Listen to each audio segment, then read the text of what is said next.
In this question, a thin wire ring of radius A and resistance R is located inside a long solenoid so that their axes coincide. The length of the solenoid is equal to L, its cross section radius to B. At a certain moment, the solenoid was connected to a source of constant voltage V. The total resistance of the circuit is equal to R, capital R.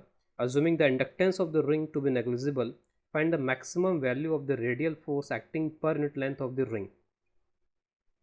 तो इसमें यहाँ पर ये given है कि एक solenoid है इस तरीके की, और इस सोलेनॉइड में इसकी एक्सिस पे कहीं ना कहीं यहाँ पर कोएक्सियली एक रिंग यहाँ पर रखी हुई है. इस रिंग की रेडियस है ए के equal, this radius is equal to A, और इस रिंग का जो रेजिस्टेंस है वो रेजिस्टेंस आर के बराबर है. फिर ये जो सोलेनॉइड है, इस सोलेनॉइड की जो रेडियस है वो रेडियस बी के इक्वल है, और इसके जो लेंथ है, suppose that length is equal to L length की यहाँ पर ये सोलेनॉइड है. इस तरीके से इसमें जो वाइंडिंग है वो यहाँ पर हो रखी होगी इसमें. तो वाइंडिंग जो होती है बहुत नज़दीक नज़दीक होती है, तो मैंने डायग्राम की क्लैरिटी के लिए थोड़ा इसको दूर दूर यहाँ बनाया हुआ है इसमें. तो ये है इसमें, और फिर इसके बाद किसी इंस्टेंट पे एक बैटरी से यहाँ पर इस वाइंडिंग को यहाँ कनेक्ट कर देते हैं, सोलेनॉइड की वाइंडिंग को. बैटरी का जो वोल्टेज है वो कांस्टेंट है और वी के इक्वल है.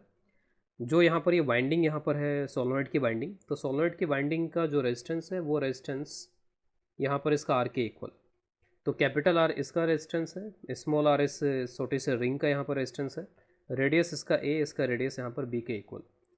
हमें ये पता करना है कि what is the maximum value of the radial force acting पर unit length of the ring. इस रिंग पे जो रेडियल फोर्सेज यहाँ पे लग रहे हैं वो मैक्सिमम कितने लगेंगे इसमें पर यूनिट लेंथ, ये हमें कैलकुलेट करना है. तो अब यहाँ पे थोड़ा अगर सोचा जाए इसमें कि पहली बात तो ये है कि मैक्सिमम की बात करी क्यों जा रही है. तो मैक्सिमम की बात यहाँ पर इसलिए करी जा रही होगी कि ये तो यहाँ पर क्या एक इंडक्टर है, सोलेनॉइड जो कॉयल, ये जो पूरा सिस्टम होता है सोलेनॉइड का, दैट इज़ एन इंडक्टर. और इंडक्टर को जो आप यहाँ पर एक डीसी करंट से, डीसी सोर्स से कनेक्ट करते हो, तो डीसी सोर्स से, वोल्टेज सोर्स से जब उसको कनेक्ट किया जाता है तो जो करंट है इसके अंदर धीरे धीरे बिल्डअप होता है, करंट इसके अंदर ग्रो करता है. तो करंट का ग्रो होता है एक्सपोनेंशियली. तो यहाँ पे इस वायर के अंदर जो करंट है वो यहाँ पर टाइम के साथ साथ चेंज होगा, और कुछ समय के बाद में वो, हमें पता है कि फाइनली उसकी वैल्यू वी बाई आर के बराबर हो जाती है, लेकिन उसमें कुछ टाइम लगता है. और जब यहाँ पर एक करंट चेंज हो रहा होगा तो इस करंट की वजह से जो मैग्नेटिक फील्ड इस सोलेनॉइड का होगा वो भी चेंज हो रहा होगा. सोलेनॉइड का जो मैग्नेटिक फील्ड होता है, इसका फॉर्मूला होता है mu naught small n into I.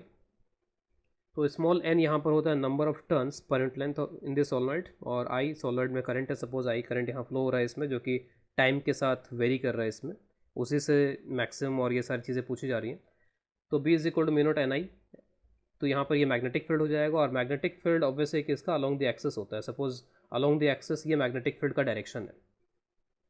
तो मैग्नेटिक फील्ड यहाँ वेरी कर रहा होगा, इसका मतलब अगर करंट वेरी कर रहा है तो, और मैग्नेटिक फील्ड लाइंस जो है वो इससे पास हो रही हैं. अगर इससे पास हो रही है इसका मतलब कि इसके थ्रू फ्लक्स पास हो रहा है, और वो फ्लक्स भी टाइम के साथ साथ चेंज हो रहा होगा. अगर इसमें फ्लक्स टाइम के साथ साथ चेंज हो रहा है तो फिर इसमें ईएमएफ इंड्यूस होगा, ईएमएफ इंड्यूस होने से इसके अंदर करंट इंड्यूस होगा, और करंट कैरिंग कॉयल बन जाएगा. फिर ये एक करंट कैरिंग कॉयल हो जाएगा, और करंट कैरिंग कॉयल पे ये मैग्नेटिक फील्ड अगर ऑपरेट करेगा तो मैग्नेटिक फील्ड में अगर करंट कैरिंग कॉयल रखी है तो उस पर फोर्स लग सकता है. तो वही फोर्स हमें यहाँ पे कैलकुलेट करना है, उसकी मैक्सिमम वैल्यू हमें कैलकुलेट करनी है. तो थोड़ा सा एक हमें यहाँ पर एक रोड मैप मिल गया कि हमें किस तरीके से यहाँ पर आगे बढ़ना है. तो पहले तो हमें यहाँ पर इसमें जो करंट है वो टाइम के साथ में कैसे वेरी हो रहा है, पहले इसको देख लेते हैं. तो एक तरीके से आप इसको एक एलआर सर्किट की तरह अज्यूम करके चलो कि एक एलआर सर्किट है यहाँ पर ये, जिसको एक बैटरी से कनेक्ट किया गया है. तो इसका वैसे आपको इंडक्टेंस, जो यहाँ पे इंडक्टर, जो यहाँ पे सोलेनॉइड है, सोलेनॉइड का इंडक्टेंस भी यहाँ पर गिवन नहीं है इसके अंदर. तो उसको भी मैं अलग से यहाँ पे अभी लिखूँगा कि इसका इंडक्टेंस का फार्मूला यहाँ पे क्या होता है, वो हमें याद भी होना चाहिए. याद नहीं है तो फटाफट फिर हमें कैलकुलेट करना भी आना चाहिए.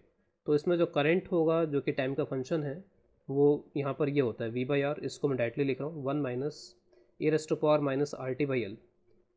सो this is current as a function of time in this solenoid coil. Solenoid के अंदर करंट टाइम के साथ साथ इस तरीके से वेरी कर रहा होगा.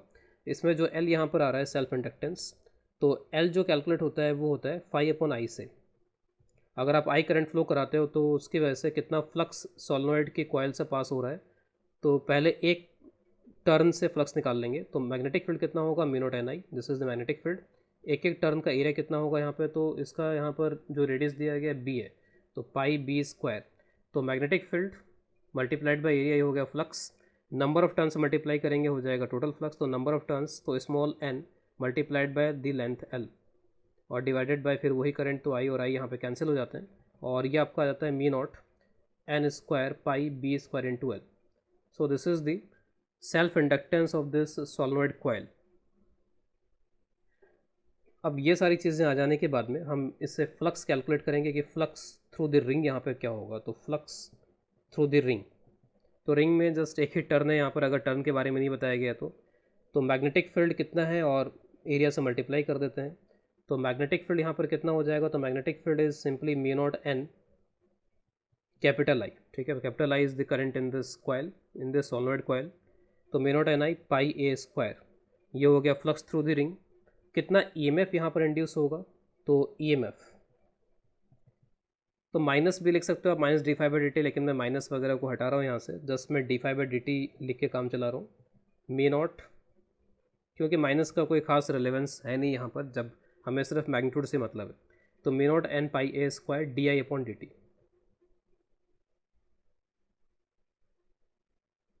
ठीक है। तो this is the EMF. EMF को अगर आप यहाँ पर इसके रेजिस्टेंस से डिवाइड करोगे तब करंट होगा, तो करंट इन द रिंग, इसको मैं स्मॉल आई से रिप्रेजेंट कर रहा हूँ, तो ये ईएमएफ को आप सिंपली इसका जो रेजिस्टेंस स्मॉल आर है, स्मॉल आर से डिवाइड कर लो, तो मैं इसको स्मॉल आर से डिवाइड कर देता हूँ, तो mu naught N pi A square divide by small are D I by D T.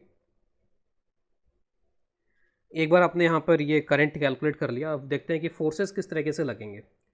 तो अगर मैं इसका डायग्राम विजुलाइज करूँ कुछ इस तरीके से कि सपोज़ यहाँ पर अगर कोई ऑब्जर्वर खड़ा है और वो देखता है कि यहाँ पर किस तरीके का डायग्राम है, तो वो डायग्राम मैं यहाँ पर बना रहा हूँ। तो यहाँ पर एक ऑब्जर्वर है, वो ऑब्जर्वर ऑब्जर्व करके डायग्राम बना रहा है अपने तरीके से। तो उस केस में यहाँ पर ये रिंग इस तरीके से दिखाई दे रही है, रिंग का यहाँ पर जो रेडियस है वो रेडियस ए के बराबर, तो A is the radius. Magnetic field कैसे दिखाई दे रहा होगा, तो मैग्नेटिक फील्ड बाहर आता हुआ, यानी कि इस तरीके से मैग्नेटिक फील्ड दिख रहा होगा इसको। और इसमें करंट कैसे फ्लो हो रहा होगा, तो मैग्नेटिक फील्ड समय के साथ साथ बढ़ता जा रहा है, क्योंकि करंट यहाँ बढ़ता जा रहा है, तो मैग्नेटिक फील्ड के बढ़ने से जो आउटवर्ड डायरेक्शन में फ्लक्स है, आउटवर्ड डायरेक्शन में फ्लक्स बढ़ रहा है यहाँ पे, उस फ्लक्स को अपोज करने के लिए ये कुछ ऐसे करंट फ्लो करेगा कि उसके वजह से मैग्नेटिक फील्ड इनवर्ट जनरेट होगा। तो उसके लिए इसको क्लॉकवाइज करंट फ्लो कराना चाहिए। तो इसके अंदर जो करंट फ्लो कर रहा होगा that will be in the clockwise direction, जो इनवर्ट मैग्नेटिक फ्लक्स जनरेट कर पाए यहाँ पर। अब ये जो क्लॉकवाइज डायरेक्शन में करंट फ्लो कर रहा है, इसके वजह से किसी भी एक छोटे से मैं यहाँ पे सेक्शन को ले लेता हूँ, सपोज मैंने एक इतना छोटा सा सेक्शन यहाँ पे ले लिया, इस पर फोर्स कैसे लग रहा होगा, तो आपका जो डी एल वैक्टर है, डी एल वैक्टर का ये डायरेक्शन हो जाएगा, this is the direction of D L vector. और जो बी वैक्टर है वो बी वैक्टर यहाँ पर आउटवर्ड डायरेक्शन में है, तो आपको यहाँ पे डी एल क्रॉस बी देखना है यहाँ पर। तो डी एल के डायरेक्शन के अंदर यहाँ पे आप थंब को रखिए, तो थंब को डी एल के डायरेक्शन में रखा, और जो बी है बी ऊपर की तरफ है, तो फोर्स बाहर की तरफ ऐसे आ जाएगा यहाँ पर इसमें। तो फोर्स कुछ इस तरीके के डायरेक्शन में आएगा, रेडियल आएगा, क्योंकि ये सभी वेक्टर्स आपस में परपेंडिकुलर हैं। तो डी एल और बी का क्रॉस लेंगे तो उसके परपेंडिकुलर आएगा, तो डी एफ इस तरीके से रेडियल आएगा। तो रेडियली हर एक पॉइंट पे इस तरीके से यहाँ पे फोर्सेज इस पर लग रहे होंगे, तो इस तरीके से रेडियल फोर्सेज मैग्नेटिक फील्ड की वजह से लग रहे हैं। तो मैंने सपोज यहाँ पे इसका लेंथ यहाँ पे डी एल एज्यूम कर रखा है, तो अल्टीमेटली मेरे को डी एफ लिखना है, और D F by D L जब मैं कर दूंगा तो D F by D L यहाँ पर क्या हो जाएगा, this is the force per unit length. तो डी एफ का एक्सप्रेशन यहाँ बन जाएगा, क्योंकि I D L cross B होता है और डी एल और बी आपस में परपेंडिकुलर हैं, तो simply I D L into B हो गया यहाँ पर ये। तो I D L into B, और D F by D L आप कर दो, तो D F by D L किया तो फोर्स पर यूनिट लेंथ हो गया, तो आई इंटू बी हो गया यहाँ पर ये। आई रिंग में कितना होगा, तो वो ये एक्सप्रेशन है, और बी कितना होगा, तो बी यहाँ पर ये एक्सप्रेशन है, B is equal to mu naught n I.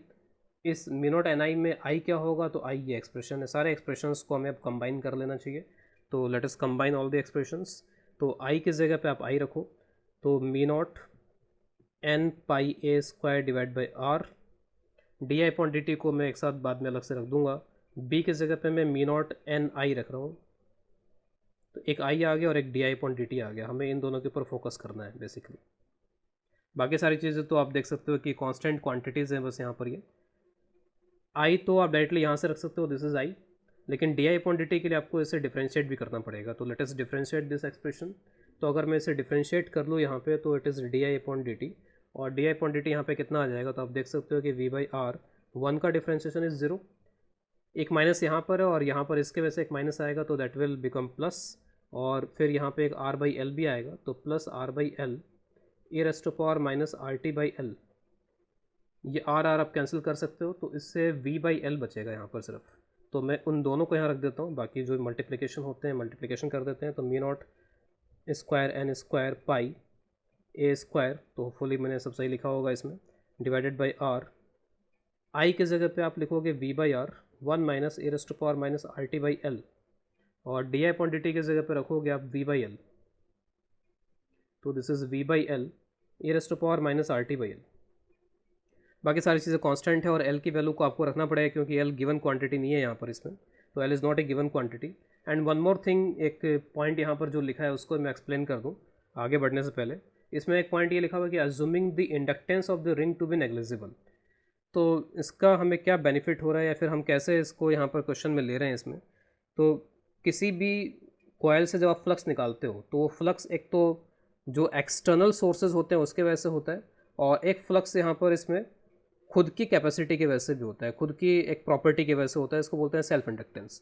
तो जब भी आप फ्लक्स निकालते हो तो फ्लक्स जो भी होगा यहाँ पे total flux, one is due to external sources. तो इस रिंग के लिए एक्सटर्नल सोर्स यहाँ पर क्या है, तो ये सोलनॉइड है, सोलनॉइड के करंट की वजह से, किसी दूसरे करंट की वजह से इसमें फ्लक्स पास हो रहा है। और फिर यहाँ पर फ्लक्स ड्यू टू सेल्फ, जो सेल्फ होता है वो एल इंटू आई होता है कि इसका सेल्फ इंडक्टेंस और मल्टीप्लाइड बाय कितना करंट इसके अंदर फ्लो हो रहा है। तो इसका सेल्फ इंडक्टेंस या इसका जो इंडक्टेंस है वो हमें बोला गया कि आप उसको नेगलेक्ट करो, यानी कि ये कुछ एक तरीके से कोई अपोजिशन उस तरीके का नहीं दिखा रहा, सेल्फ इंडक्टेंस नहीं दिखा रहा है यहाँ पर, ये बस ये इसी को अपोज कर रहा है, खुद का कुछ यहाँ पर इस तरीके से सेल्फ जनरेशन नहीं है यहाँ पर इसका। तो इसलिए यहाँ पर लिखा गया कि आप इसको नेगलेक्ट कर सकते हो, तो वी आर नेगलेक्टिंग इट। तो ओके, फिर यहाँ पर आगे बढ़ते हैं इसमें। तो इसको आप मल्टीप्लाई वगैरह कर लो और फिर उसके बाद ये हो जाएगा mu naught N square pi A square V square R into R, और जो एल है उस एल की जगह एल की वैल्यू आप पुट करो फिर यहाँ पर, क्योंकि एल गिवन नहीं था हमें, तो mu naught N square pi B square L आ गया यहाँ पर। ये कुछ कैंसिलेशन हो रहे हैं तो वो कैंसिलेशन कर सकते हो, N square is cancelled, pi is cancelled, 1 mu naught is cancelled, ठीक है। तो ये सारी चीज़ें बच गई इसके अंदर। अब यहाँ पर जो मेन मुद्दे वाली बात है वो ये है, E raised to power minus R T by L, एक ये क्वांटिटी है जो कि टाइम आ रहा है इसके अंदर, 1 minus E raised to power minus R T by L. अब ई की पावर माइनस एक्स है ये, और ई के पावर माइनस एक्स ऑब्वियसली कि हमेशा पॉजिटिव होगा, और इसकी जो वैल्यू है वो 0 से लेकर के 1 के बीच में यहाँ पर रहता है। जैसे अगर ई की पावर माइनस एक्स अगर आप प्लॉट करते हो तो ई की पावर माइनस एक्स कुछ इस तरीके का यहाँ पर ये, तो ये लगातार घटता जाता है और हमें तो टाइम पॉजिटिव वाला ही लेना है यहाँ पे। तो टाइम पॉजिटिव यानी कि एक्स पॉजिटिव वाला ही कंसिडर करना है, एक्स नेगेटिव वाला तो हम कंसिडर करेंगे नहीं। तो यहाँ पे इसकी वैल्यू 1 होती है, उसके बाद में लगातार डिक्रीज़ करता चला जाता है यहाँ पर ये। तो वैल्यू इसके लगातार डिक्रीज़ होती जा रही है, लेकिन इसके किस वैल्यू के लिए ये जो फोर्स यहाँ पर आ रहा है D F by D L ये मैक्सिमम होगा, हमें ये मैक्सिमम कैलकुलेट करना है। तो इसको आप यहाँ पर, इसको कुछ लोग डिफ्रेंशिएट करके भी कर लेते हैं कि let us differentiate this expression, और उसके बाद भी चले जाते हैं। तो वो सब कर सकते हैं कि डायरेक्टली इसको आप डिफ्रेंशिएट कर लो टाइम के रिस्पेक्ट में, फिर टाइम वगैरह पुट करो। लेकिन उससे बचने का एक आसान तरीका यहाँ पर कई बार मिल जाता है इस तरीके के इलेक्ट्रोमैग्नेटिक वगैरह की प्रॉब्लम के अंदर, जहाँ पे ई की पावर ये सब आते हैं। आप इसको एक्स बोल दो और ये हो जाएगा 1 माइनस एक्स। तो बेसिकली आपको इस क्वाड्रेटिक एक्सप्रेशन की मैक्सिमम वैल्यू कैलकुलेट करनी है, और आप देख भी रहे हो कि माइनस एक्स स्क्वायर आ रहा है, तो इसका जो ग्राफ बनेगा वो ग्राफ कुछ इस तरीके का होगा, इसमें मैक्सिमम एग्जिस्ट करेगा। एक बार हमें क्वाड्रेटिक की भनक लग गई कि ये क्वाड्रेटिक है, तो इसकी मैक्सिमम वैल्यू कहाँ पे किस एक्स पे आएगी, बहुत सारे तरीके होते हैं क्वाड्रेटिक में। तो मैं इसको डायरेक्टली डिफ्रेंशिएट ही कर देता हूँ। तो इसको अगर मैं डिफ्रेंशिएट करूँ तो डिफ्रेंशिएशन से this will be 1 minus 2x, और इसको 0 के बराबर कर दो। यहाँ से आप x की वैल्यू बता सकते हो कि x is equal to half पे ऐसा होगा। आपने अब x किसको माना है यहाँ पर, x आपने माना E raised to power minus R T by L को। पहले आपको ये इंश्योर करना पड़ेगा कि क्या ये 1/2 के बराबर हो सकता है। तो यस, इट कैन बी 1/2, क्योंकि 1 से लेकर 0 तक जा रहा है यहाँ पर ये, तो कहीं ना कहीं 1/2 भी हो सकता है यहाँ पर ये। अगर कुछ ऐसा आ जाता जो कि पॉसिबल नहीं था तो फिर ये मेथड हमारी शायद हेल्प नहीं कर पाता इतनी आसानी से, लेकिन अभी फ़िलहाल कर रहा है ये। तो x इज इक्वल टू 1/2 तो डायरेक्टली जो E raised to power minus R T by L है वही 1/2 हो गया। तो ये 1/2, 1 माइनस 1/2, ये भी 1/2, तो 1/2 इंटू 1/2 कितना हो जाएगा 1/4। तो ये जो फंक्शन है, इस फंक्शन की मैक्सिमम वैल्यू होगी 1/4। तो इसी से डायरेक्टली आप D F by D L के मैक्सिमम वैल्यू पे पहुंच चुके हो। तो D F by D L max directly अब मैं इसका आंसर लिखने जा रहा हूँ यहाँ पर। Finally answer is mu naught A square V square, नीचे बस एक 4 का फैक्टर आ जाएगा, बाकी जो बचते हैं उसे लिख देते हैं। होपफुली मैं करेक्ट लिख रहा हूँ, हो सकता है कोई मिस्टेक हो गई हो तो आप उसको देख लो। तो ये इसका फाइनल आंसर हुआ, D F by D L maximum force इतना होगा, radial force. Per unit length का आंसर निकाला हमने, दिस इज़ पर यूनिट लेंथ।